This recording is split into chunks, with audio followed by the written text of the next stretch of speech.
Estamos debatiendo los presupuestos, que son un instrumento fundamental, usted lo sabe mejor que yo, de la política económica de un país. Por tanto, parece razonable, como usted decía esta mañana, al calificar la situación presupuestos de un país en crisis, parece razonable que en la vigente coyuntura tengamos, en el contexto de estos presupuestos, como mínimo dos grandes objetivos. El primero, el de la reactivación económica y, consecuentemente, generación de empleo. Sin binomio, reactivación, generación de empleo, los problemas sociales y económicos solo pueden que incrementarse. Por otra parte, sin estímulos económicos, se ha repetido a lo largo de la sesión de esta tarde, las medidas de ajuste acordadas pueden acabar asfixiando definitivamente a la economía y a la sociedad, incluso quedar corta aquella sentencia de Keynes cuando decía que a largo plazo todos estaremos muertos. Yo creo que no a largo plazo, a medio o, en cualquier caso, incluso a corto plazo. Y el segundo objetivo, más allá del primero a recordar, reactivación económica y generación de empleo, debería ser, a nuestro entender, también así lo señala el Gobierno, el cumplimiento del déficit público, de los compromisos respecto al déficit público, eso sí, lo acentúo, solidariamente con comunidades autónomas y corporaciones locales. Pues bien, señor ministro, a nuestro juicio, pero no es simplemente el juicio de Convergencia y Unió, sino es un juicio compartido por muchos economistas y analistas externos, estos presupuestos, después de analizarlos pormenorizadamente, ni sirven para el primero de los objetivos, reactivación económica y generación de empleo, ni para el segundo de los objetivos, que es reducir o, por tanto, cumplir con los compromisos de reducción de déficit. Creo, además, que lo primero que debería conseguir el Gobierno en la presentación y a través de estos presupuestos es una generación de credibilidad.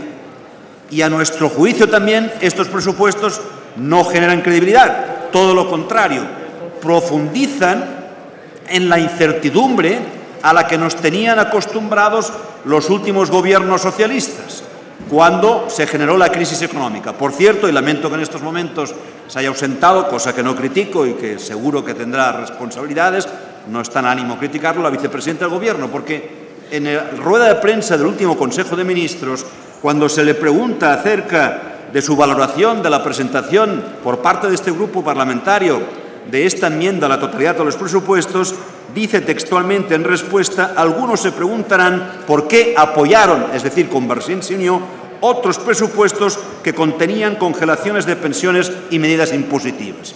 Me imagino que la señora vicepresidenta dijo esto en base al error y no a la mala fe, porque quiero recordar a esta Cámara que Convergencia y Unió no aprobó ni un solo presupuesto en la época de crisis económica del Gobierno socialista, ni uno solo. Y ya que usted habla de diálogo y después retomaré este reto del diálogo, quiero decirle que incluso presentando enmienda a la totalidad a los presupuestos del Grupo Socialista, nos aceptaban hasta 100 enmiendas y aprobaban 100 enmiendas después de presentar y defender y mantener, no retirar la enmienda a la totalidad. Y además, espero que sea simplemente un error y no mala fe, nosotros nunca aprobamos unos presupuestos donde se congelaban pensiones. Lo que sí hicimos es permitir que se aprobasen unas medidas que adoptó el Gobierno socialista en mayo del 2010, que requería la Unión Europea, a la que tanto usted hoy pone como testimonio, que por ustedes no se hubiesen aprobado, cuando eran imprescindibles para la economía y para la sociedad española. Y allí, es cierto, se congelaban las pensiones, pero nosotros nos opusimos a esa congelación, por eso no las votamos a favor y presentamos enmiendas en los presupuestos y presentamos iniciativas legislativas en contra de la congelación de pensiones. Cierro el paréntesis para aclarar cuál ha sido la actitud de este grupo parlamentario en el pasado. Y ante la necesidad del pacto a la que antes me refería, ustedes lo que han hecho durante un año, tramitar muy pocos proyectos de ley y muchos reales decretos ley, hasta 26, la mayoría de carácter económico, fiscal y financiero. Y esa no es una buena manera de legislar, señor ministro. Eso demuestra mucha improvisación, en segundo lugar. Eso minimiza, sea cual sea el rifirrafe en torno a si hay sesión de control o no, minimiza el papel y la función legislativa de las Cortes, de este Congreso y del Senado. Y eso también es la antítesis del diálogo que usted reclamaba. Me voy a referir al diálogo. Decía usted esta mañana desde la tribuna, señor ministro, nos exhortaba a que fuéramos responsables y que en estas circunstancias no presentáramos enmiendas a la totalidad clásicas. Mire, ¿qué es lo que hacía usted y su grupo cuando, habiendo crisis económica, se presentaban los presupuestos? Presentar enmiendas a la totalidad, y nadie les restaba legitimidad, y ustedes lo hacían. Por tanto, no reste legitimidad política, por supuesto no lo hace en otro sentido, política, al hecho de que este y otros grupos parlamentarios presentemos enmiendas a la totalidad. Es lo que hacían ustedes hace muy poco tiempo. Habla usted y apela al diálogo, hoy desde la tribuna. ¿Cuántos minutos ha invertido usted, señor ministro, para dialogar con este u otros grupos parlamentarios antes de remitir los presupuestos a la Cámara? Porque cuando gobernaban estos señores y cuando ustedes antes gobernaban, con este grupo parlamentario al menos, invertían horas antes de presentar los presupuestos y después quizás no presentábamos enmienda a la totalidad. Por tanto, mucha apelación al diálogo desde la tribuna, pero usted no ha invertido ni un solo segundo, no ya un minuto, en dialogar con los grupos, al menos con este grupo parlamentario, de cara al consenso necesario que exige la situación económica. Y por otra parte, le voy a poner un reto, señor ministro. ¿Está dispuesto usted a aprobarme las 50 o 100 enmiendas que aprobaban los otros gobiernos cuando presentábamos enmiendas a la totalidad y nos retirábamos? Le exhorto, por tanto, que si usted está abierto al diálogo, me diga cuántas enmiendas está dispuesto a aprobar.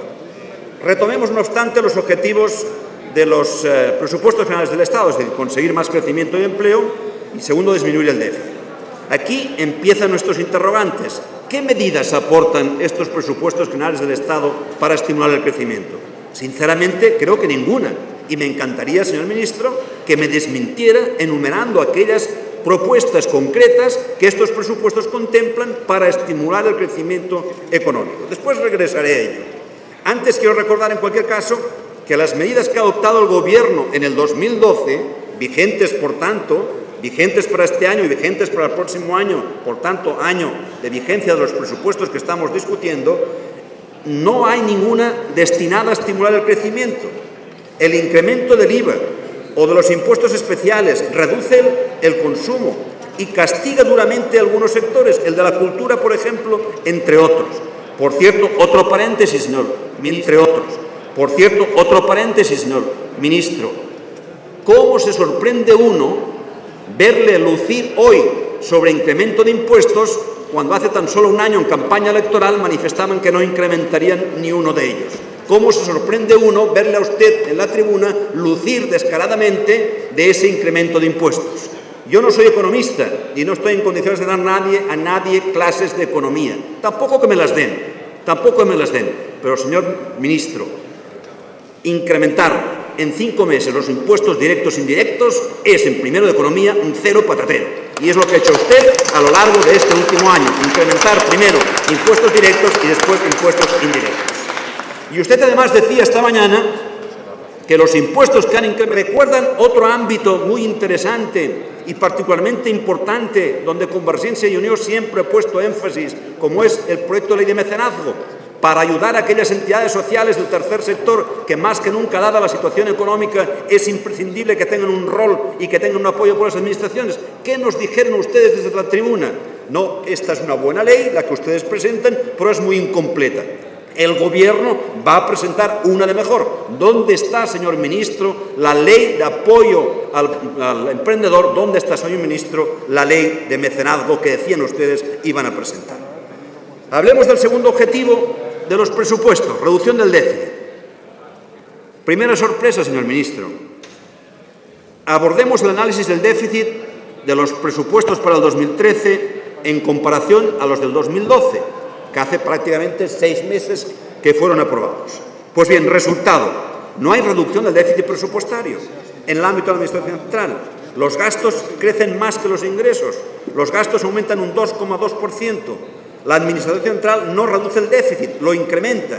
Los presupuestos del 2013, por tanto, no son tan restrictivos en este punto de vista como el Gobierno quiere hacer. Ya puede predicar el presidente del Gobierno, señor Rajoy, que ante la crisis debemos ir todos juntos, porque ustedes van solos y a lo suyo. Ni diálogo, lo dije antes, ni pacto, también lo recordé, ni austeridad, como acabo de recordar además. Que ahorren los demás. Acuérdase aquello de que inventan los demás, pues que ahorran los demás, parece ser la práctica. Sí, no sonría, señor ministro, es que en estos momentos y en esta crisis económica, cada vez que le vengo a sonreír al ministro de Hacienda, me preocupa enormemente. Son cosas muy serias, se puede discrepar, pero la sorna en estos casos, señor ministro, el país no está para sornas, y menos en boca del ministro de Hacienda. No está para eso, todo lo contrario. Por tanto, respeto, señor ministro, a las ideas de los demás, aunque no coincidan con las suyas. Y además le voy a decir otra cosa. Como que hablamos de irresponsabilidad, le voy a recordar que el señor Sánchez Llibre, en el mes de julio, presentó unas preguntas escritas al Gobierno diciendo cómo cuantificaba el Gobierno el impacto que iba a tener el ahorro de 65.000 millones, su famoso Real Decreto del 13 de julio, en las comunidades autónomas. Y el Gobierno contestó textualmente lo siguiente, que la competencia exclusiva de coordinación financiera compete al Estado y que no se ha contratado ni cuantificado los posibles impactos en los ingresos o gastos autonómicos, que ello se valorará al final del quinquenio en el Consejo de Política Fiscal y Financiera. Claro está, si las comunidades autónomas todavía siguen vivas. Es decir, dicho en otras palabras, ustedes desprecian el impacto que tiene aquel acuerdo del Consejo de Ministros de sus decisiones, por tanto, en las comunidades autónomas. Ustedes, si me lo permiten, desde este punto de vista, son unos irresponsables. Segunda reflexión importante. ¿Los presupuestos son sociales o no son sociales? Yo no comparto su tesis de que sean los más sociales de la historia. La respeto, pero no la comparto. Intentaré explicarle el porqué. Al margen de las pensiones, que me gustaría conocer si van a actualizarlas o no, porque creo recordar que se lo preguntó el señor Rubalcaba, y perdone si yo me despisté, pero no me pareció oír respuesta a esa pregunta, me gustaría preguntar al señor ministro si van a actualizarlas o no. Y qué hay de cierto en algo que aparece en algunas declaraciones del ministro de Economía en torno a si van a crear un IPC propio para calcular y valorar el incremento de las pensiones. Me gustaría que me diese respuesta a si ese rumor que existe de que no quieren contabilizar el IVA en el IPC, aplicar las pensiones, es cierto o no, si las van a actualizar o no, si van a modificar, por tanto, la ley o no para no actualizarlas. Me gustaría simplemente, si es tan amable, que me diese respuesta a él. Dicho esto, hablemos de reducción de políticas sociales. Creo que se ha dicho esta tarde, pero lo repito. ¿Qué paro tiene España? Aproximadamente el 25%. ¿Qué se hace con las políticas de fomento de empleo? Que parece que si hablamos de políticas sociales debería ser la primera prioridad, ¿o no? ¿Qué se hace? Pues se reduce al 34,6%. ¿Por qué, señor ministro? ¿Porque considera que el paro ya no es un problema? ¿O porque considera que como que lo gestionan las comunidades autónomas mejor que no lo gestionan las comunidades autónomas? Yo, sinceramente, ni una ni la otra razón me convencerían. Al revés, ambas me defraudan y no me satisfacen. España, por otra parte, encabeza el ranking de fracaso escolar. Esta semana, la UNESCO, en un informe, así lo recordaba. Pues bien, mientras el señor ministro se impone obligaciones colonizadoras, el presupuesto de educación se reduce un 14%. El presupuesto de cultura, un 19%. Servicios sociales, un 14%. Por tanto, a nuestro juicio, sinceramente, no podemos compartir de ninguna de las maneras su afirmación de que estos son los presupuestos más sociales de la historia. Y, como decía además, que la austeridad que ustedes aplican, la aplican a base de reducir los convenios con las comunidades autónomas, y como son estas las que tienen como competencias básicamente las cuestiones sociales, resulta que ustedes están obligando a las comunidades autónomas a reducir las políticas sociales. Por tanto, de ninguna de las maneras podría también por este otro motivo compartir esa afirmación. Permítame, señor ministro, que acabe esta intervención inicial mía hablando de Cataluña. No por poner la última como razón para explicar nuestra enmienda de totalidad significa que en este, como en tantos otros casos, el orden de los factores no altere el problema. Dejo al margen el balance del déficit estructural de Cataluña respecto al Estado, dejo al margen nuestra propuesta de pacto fiscal. Lamento una vez más que se cerrara la puerta, no ya a la propuesta, sino simplemente al diálogo. Creo que ha sido un error histórico cerrar la propuesta del diálogo, señor presidente, un error histórico. Hablemos de inversiones, que es, en todo caso, hablar del presupuesto, ¿no? Baja inversión y ejecución menor. Esas son las características de los últimos años. 2011, ya sé que no es su responsabilidad, que era otro gobierno. Bueno, en el 2011, al final, lo que se presupuestó fueron 2.433 millones para Cataluña, pero simplemente se ejecutaron 864 millones, es decir, simplemente se ejecutó el 35% de lo presupuestado. Eso sí que es ahorrado, eso sí que es ahorrado. ¿Fue la crisis o la austeridad? No, ni la crisis ni la austeridad. No sería así porque la Comunidad Autónoma de Madrid, y no quiero compararme con nadie, resulta que se ejecutó el 111% su presupuesto, es decir, mucho más de lo que se había previsto de gastar. Por tanto, no sería ni la crisis ni la austeridad la razón que justificase que en el caso de Cataluña simplemente se ejecutase el 35%. El 2012 me dice, y tendría razón si me dice usted, mire, en 2011, como decía antes, nosotros no estábamos aquí, pues que ustedes en el 2012, en el presupuesto que aprobamos hace 6 meses, reducían la inversión en términos generales, pero a la comunidad autónoma que más la reducían con un 45% es a la nuestra. Segunda cuestión, disposición nacional tercera. Hay 759 millones del 2008 que debe el Estado a Cataluña. Ustedes exhiben muchísimo la Constitución, pero ¿por qué no la cumplen ustedes la Constitución? ¿O es que cuando hablan de herencia, entre la herencia no se han encontrado ustedes el documento de la Comisión Bilateral del mes de julio, antes que finalizara el gobierno socialista, donde el señor Chávez como presidente, vicepresidente del gobierno y presidente de la Comisión Bilateral con Cataluña y servidor como presidente de la parte catalana, firmamos que el Estado debía, en aplicación a la disposición nacional tercera, 759 millones? ¿O es que ustedes no recuerdan que tanto exhiben la Constitución, que sentencias reiteradas del Tribunal Constitucional dicen y afirman que los acuerdos de las comisiones bilaterales son de obligado cumplimiento para las partes? Pues bien, si tan entusiastas y forofos son de esta Constitución, hagan caso del máximo intérprete de la misma, que es el Tribunal Constitucional, y paguen de una vez por todas los 759 millones que deben aplicar en 2008 a Cataluña. Ya sé que el Tribunal Constitucional, después en su sentencia sobre el Estatuto, respecto a esta misma disposición adicional tercera, dice que no le obliga al Gobierno. Lo sé. Yo no le apelo a que ustedes inviertan más en Cataluña en función, por tanto, de esa disposición adicional tercera, sino al espíritu de la misma. Y lo hago con palabras mías y lo hago con palabras de representantes de la sociedad catalana. La Cámara de Comercio dice: el Estado menosprecia las necesidades de Cataluña en materia de infraestructuras y, lo que es peor, incumple los compromisos de inversión. Lo decían en un comunicado, rueda de prensa pública, el pasado 5 de octubre. Y ponían ejemplos concretos. Algunos se los voy a reproducir, incluso ampliar. Plan de cercanías. La ministra de Fomento decía que mantiene su compromiso con el plan del 2008-2015 de inversiones. Pues bien, la previsión en los presupuestos de 2013 respecto a 4.000 millones de euros para el plan de cercanías son de 19 millones de euros. Señor ministro, 19 de 4.000. Es decir, a este paso tardaríamos 200 años en ejecutar el plan previsto al que la señora ministra de Fomento ha reiterado su compromiso con el mismo. Puerto de Barcelona. Qué sonrojo, señor ministro, tener que inaugurar una inversión de 500 millones de euros procedente del extranjero, de país tercero, en el puerto de Barcelona, e improvisar unos accesos porque el Estado antes no ha hecho sus tareas y no ha cumplido con sus deberes.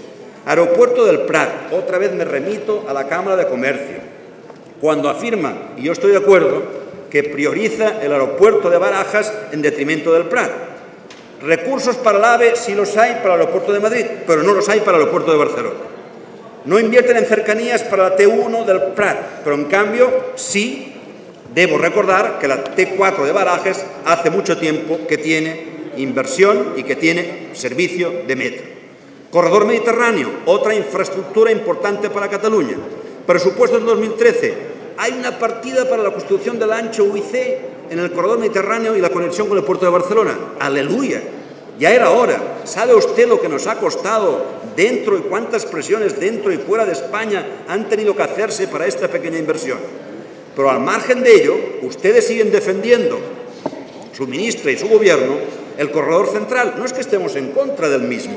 Lo que sucede es que en momentos de crisis hay que priorizar. No hablamos tanto de Europa, no hablamos tanto de los criterios de la Unión Europea. Pues bien, los criterios de la Comisión de la Unión Europea son priorizar en infraestructuras. Hablan del valor añadido de las infraestructuras y el valor añadido está en el corredor mediterráneo, no está, por mucho que lo lamenten, en el corredor central. Por tanto, mientras ustedes jueguen con las dos barajas, no habrá una apuesta definitiva, como no la hay por parte de su gobierno, a favor del corredor mediterráneo. Nacional 2. ¿De qué me habla Durán de la Nacional 2? Sí, la Nacional 2, al paso de Girona, una carretera no desdoblada. Estos presupuestos, señor ministro, a los cuales presentamos también por esta razón enmienda a la totalidad, contemplan el desdoblamiento de vías, de carreteras, que soportan un tráfico de 10.000 vehículos día. Y la Nacional 2, a su paso por las comarcas de Girona, soporta un tráfico entre 15 y 30.000 vehículos diarios y tiene un nivel de siniestralidad altísimo. Yo no dormiría tranquilo negando año tras año, a pesar de que existen proyectos desde el 95, una ampliación de una carretera donde se producen tantas muertes como consecuencia de no desdoblarla. Es una vergüenza. Y eso es otra razón que este grupo parlamentario no puede obviar a la hora de presentar, defender y no retirar esta enmienda a la totalidad a los presupuestos. Le citaría otras vías: la autovía de Tarragona-Montblanc, paralizada; Lleida-Valladaran, paralizada; variante de Gerri de la Sal del eje pirenaico, suprimida; variante de Vallirana, una vez más aplazada. En definitiva, reitero, total de previsión de inversión en Cataluña 11,9 frente a una aportación de PIB. Ya sé que no es de obligado cumplimiento por el Gobierno, pero debería, en cualquier caso, estimular políticamente a invertir. PIB 18,7, inversiones 11,9.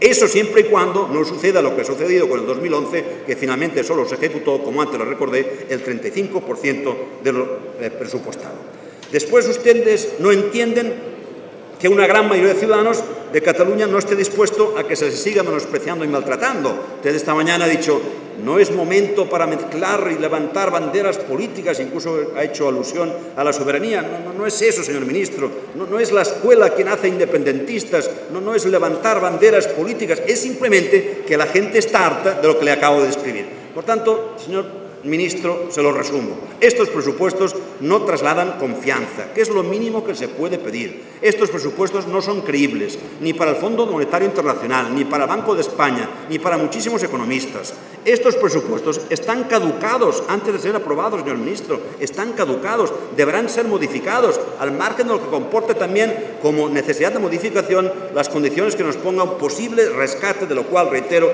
será motivo de otro debate el día que hablemos de la última cumbre europea. Estos presupuestos, a nuestro juicio al menos, respetando la opinión del Gobierno, no ayudarán a salir de la crisis. Estos presupuestos son recentralizadores. Le expliqué de qué manera, limitando el importe dedicado a convenios a las comunidades autónomas y a corporaciones locales, ahorra el Gobierno. Son presupuestos, a nuestro entender, antisociales, y son presupuestos que pasan de Cataluña. ¿Quiere usted más razones, señor ministro, para mantener esta enmienda a la totalidad frente a los presupuestos del 2013? Evidentemente, habría muchas más, pero las que acabo de comentar y desgranar son mucho más que suficientes. Muchas gracias, señor presidente. Gracias, señor ministro. Gracias.